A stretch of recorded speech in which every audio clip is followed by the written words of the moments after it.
Actually, one day I was collaborate. I was at home and I went, "Love lift us up where we belong." I just watched Officer and Gentleman. But one night I was after my surgery, I had surgery. After my surgery, I had surgery. And I was sitting there. I just cooked a big dinner, and I was drinking some whiskey, and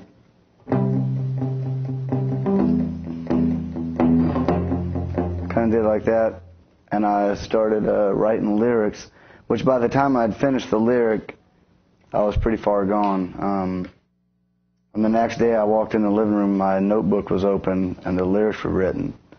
And I listened, I had recorded a snippet, but it was just kind of, at that point I had been medicated by the doctor, and I knew I was at the end of it. I was just like, man, I can't keep taking this medicine, because it's making me crazy. I was writing all these sad songs. And I had written the lyric to that, you know, I'm roaming around, always looking down at all I see. You know, I could use somebody. But yeah, when we all got together, that was one of those things that everyone kept wanting to play the song, and I was scared of it because I thought it was going to be a hit. I was right. It was a pretty big hit. But I was kind of scared of it. But when we all came together, and once the melody came, the woo, woo, woo, that's when it all came together. It reminded us of a song we had written on the previous record called Knocked Up, where we all had like a background vocal.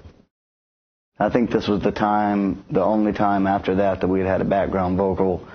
And so the background vocal really brought it all together. And the lyric was kind of a universal thing where, I mean, I've said it before, but no matter what walk of life you live in, there's always been a time in everyone's life when they felt like, you know, they need a little hand, or they need someone to let them know that what they're doing is right or is normal, and that you're not weird for needing someone to help you out. And so that's where the song came from my standpoint. But I don't know. I mean, I know there are parts of every song that we've ever written that come from different one of us. Right. So I don't know. But that song, the one that won 3 Grammys, I wrote. We'll see.